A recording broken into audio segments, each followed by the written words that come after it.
What's up mga katnisya? Nagbabalik ang DIY Pinoy Technician. Sa mga hindi pa nagsusubscribe, subscribe na kayo. Click ang notification bell button, click ang flash nyo rin na mga videos. So yun guys, may nagtanong nga pala sa akin, or may nag-ano pala guys, nag-PM sa akin, kung totoo ba daw tong hybrid ESR meter na naka 100 kHz. So sabi ko po, totoo po yan na naka 100 kHz.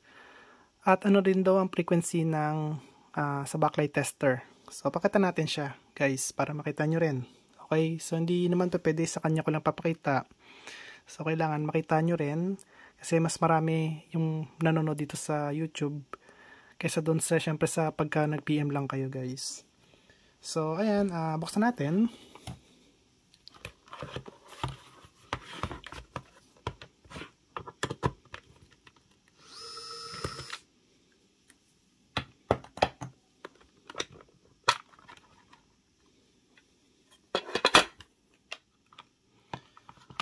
So, ayan siya guys.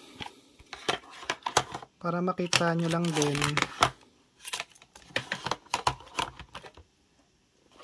na 100 kHz talaga siya. So, eto guys, gamitin ko yung Miniware. Ayan siya guys. Miniware. Ayan.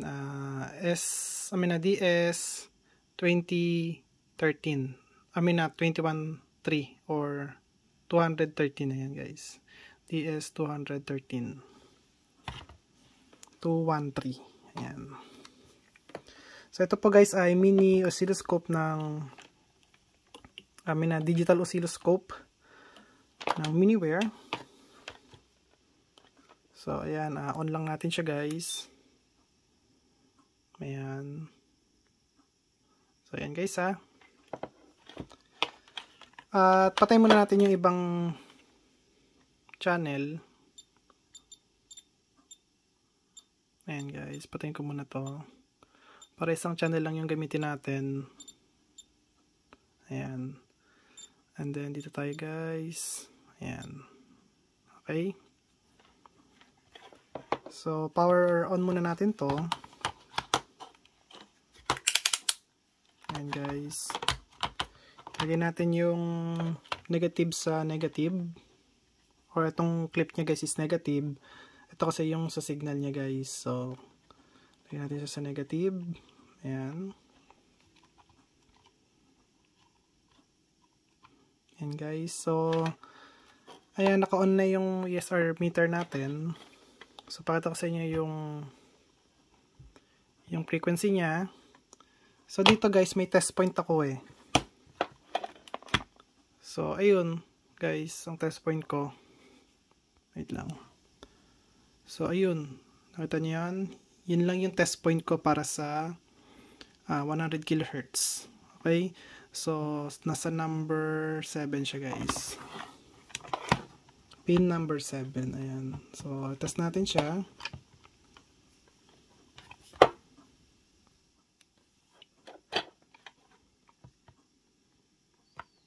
So, ayan guys. So, wait lang, tasan natin yung ano niya, signal. Ayan. So, ayan siya guys. Pwede pa natin ayusin yan para mas kitang-kita nyo na pure sine wave po talaga siya. Dito guys sa seconds. Ayan.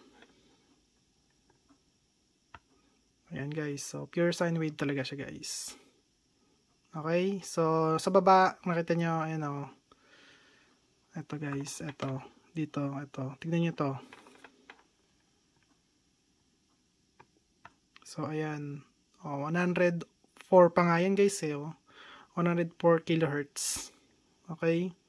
Kasi pagka full charge siya, yan, 104 kHz. And then kapag ka nasa 3.6 volts, nasa 100 kHz na yan, guys. And then kapag ka nasa 3 volts na lang siya, is nasa 99 kHz na lang siya. So, nagbabago yung frequency niya. Pagka nagbabago rin yung voltage. Ayan. So, ayan. Peak to peak niya, guys. Ayan. Peak to peak. voltage ay ayan, 864 millivolts. Okay? So, ayan siya guys. And then, pakita natin dito yung frequency ng backlight. Kasi gusto rin makita yung frequency ng backlight. So, ayan guys. So, baguhin natin itong voltage dito guys kasi magbabago to mamaya. So, dito tayo mag-test. Wait lang guys, di ko makita Sana yung test natin dito. Ito guys. Ito. Test ko tong ayan guys. So, masyado siyang mataas. So, babaan natin siya.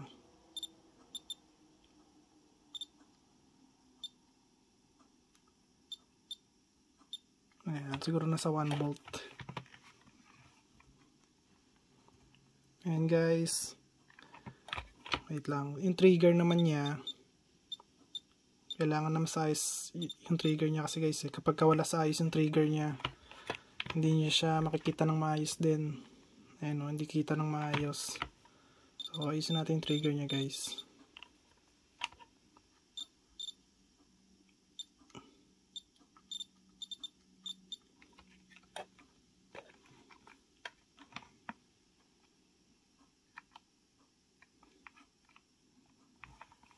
Ayan guys o. Wait nga lang.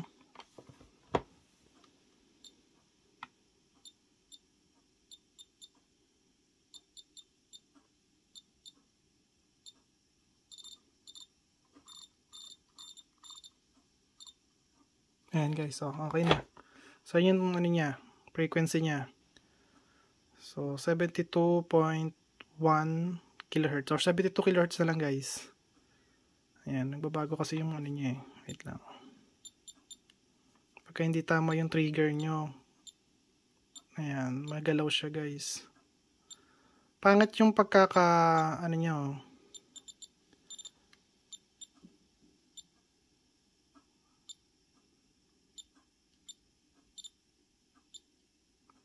Lagay natin yung ano, ito. Lagay natin to. Ayan.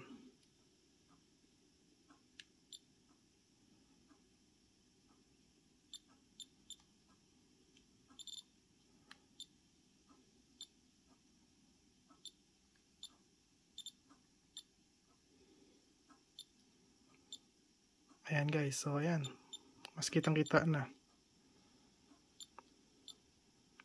Lagay natin yung time. Ayan o. Pangit yung ano niya guys. Pangit yung square wave niya. Hindi square wave siya guys. Pero okay lang kasi sa ganitong waveform, nakalimit lang yung current niya. Ayan. Ayan guys. So, nakalimit lang talaga yung current niya. So, ayan. 71.4 kHz. Or pwede nang from 70 kHz to 72 kHz guys. Okay. So, hindi man siya perfect square wave. Kasi kung nakikita nyo, para man natin ito masya-shot. One shot. Gusto ko siya yung one shot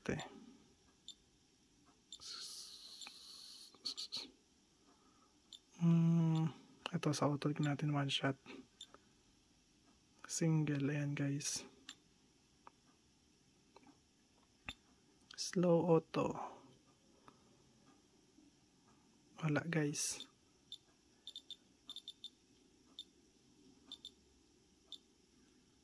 So ayan siya.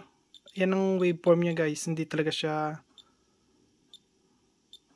ano guys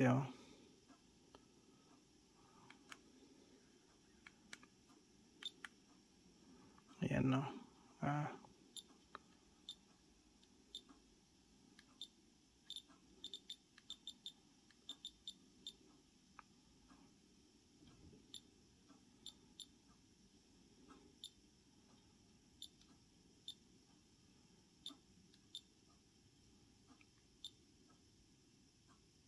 Wala. Hindi siya square wave guys talaga. Dapat yan square wave pag ganyan eh. Pag ganyan. Kaso hindi siya square wave. So, ayan. At least nakita nyo lang yung hybrid ESR meter kung talagang 100 kHz to. So, ayan guys. 100 kHz talaga siya. At nakita nyo rin yung waveform ng backlight tester.